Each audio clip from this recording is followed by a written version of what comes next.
aujourd'hui, le Hamas est encore en place. Il y a toujours, on le sait, 56 otages retenus à Gaza.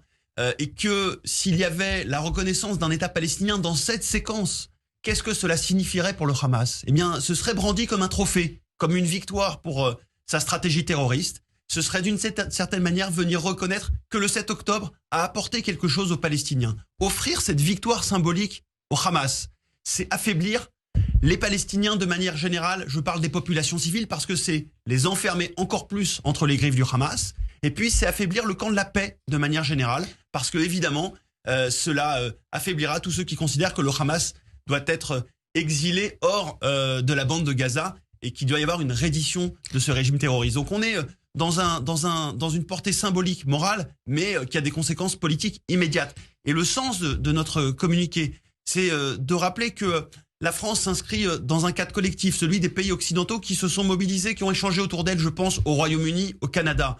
Je souhaite que la France, qui a pris la tête de cette coalition pour essayer de les embarquer dans la reconnaissance d'un État palestinien, dise aujourd'hui clairement que les conditions ne sont pas réunies et qu'il faut renoncer à cette reconnaissance maintenant, parce qu'aujourd'hui, on le voit, le Hamas est toujours en place et continue à détenir des otages.